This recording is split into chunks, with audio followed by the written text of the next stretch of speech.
Hey, what's going on, everybody? So I'm getting ready to go to practice today. Unfortunately,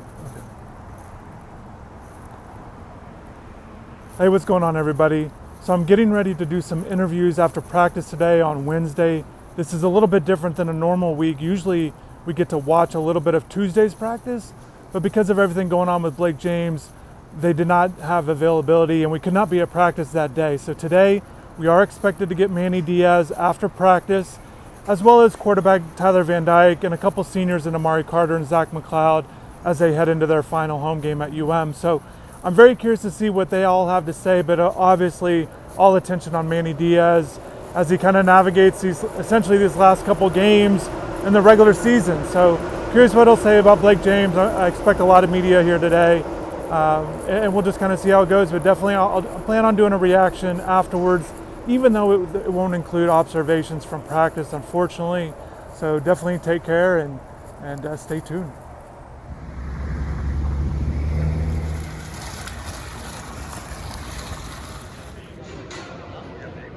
You were around when this program won 15 straight games. What do you remember about that time, and can it get back? What's kind of the key to get back to that kind of winning success? I mean, those 15 wins felt in a lot of weird ways the same as this season, just because those were some really close games. You know, if you think about it now, we're like 8 points away from being undefeated in the ACC, things like that. So, you know, it's a lot of the same feeling. They called us like the cardiac canes or something like that, like because we gave everybody like a heart attack towards the end of the game, whatever. But you know, those games feels the same. It's just a matter of one different detail here or there, and you can like pinpoint. You know, you watch the film and pinpoint a bunch of different things, and it should never be close, honestly, with the talent that we have on this team. But I remember feeling a lot of the same things. It just we was on the other side of the win and the loss. So we just wrapped up doing interviews with Coach Diaz, Amari Carter, Zach McLeod, and Tyler Van Dyke as expected. And I think my biggest takeaway with Coach Diaz was, we felt like there's been a lot of pressure on this team, on himself, the program to succeed after that 2-4 start. So essentially, each and every week since then, there's just been a lot of build-up, a lot of criticism, a lot of speculation about the future of himself and what this thing will look like moving forward. So he did acknowledge, the Blake James dismissal, and he definitely thanked Blake for the opportunity to be the head coach, first-time head coach. And, but basically just said, like, it's been kind of like this these last few weeks. This team has prevailed, they've played hard, they've won games. Obviously the disappointing game last week, but he expects the team to come out and play hard for the seniors on Saturday. Just kind of listening to him and the players, I expect the same thing. I think that they'll be competitive. I think I think that they'll win the game. What it means moving forward, who knows? But I do think that they will play hard. I think that they've showed enough positive signs in this last month or so that they're going to go ahead and win that game against Virginia Tech. Again, what does it mean moving forward? Who knows? It definitely looks bleak for Manny Diaz's future, obviously, with any type of change with the athletic director. So, that was kind of my takeaways from Coach Diaz. The biggest thing, like I said, was just that they're going to play hard. They've been dealing with this criticism for a while now. He spoke for about 10 minutes. A lot of media members here today, as expected. A lot of people I haven't seen all season, to be honest, but that, there's just a lot of attention on the Miami program right now. How will they respond for the future moving forward?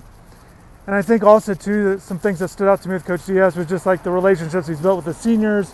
A lot of guys playing in their final home game on Saturday. He noted Zach McLeod.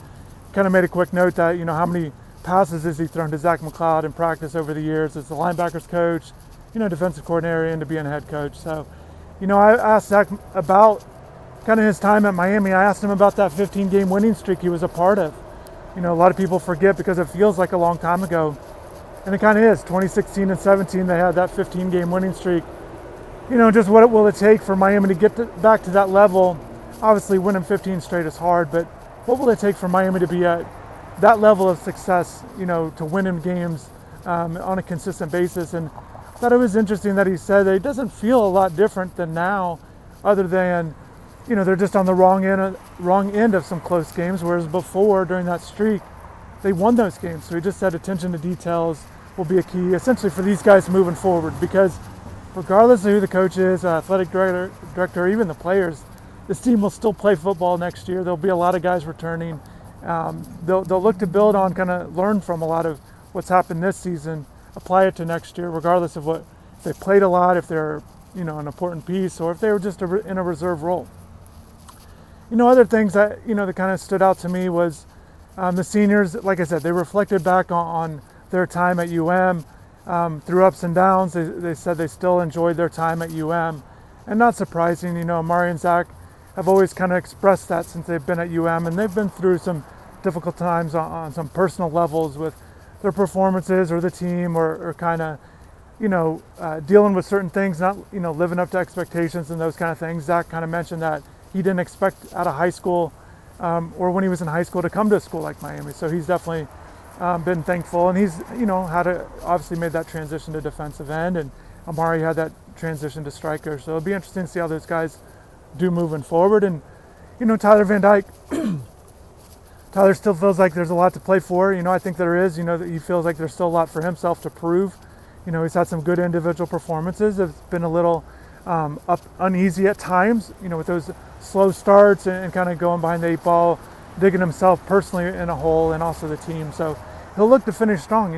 He's a guy that's not proven himself quite yet. He's got to continue to move forward as a young player, continue to get better. So not a lot of takeaways because, again, we weren't able to watch practice, but I just want to provide a little bit here today. We'll have plenty more content on the website.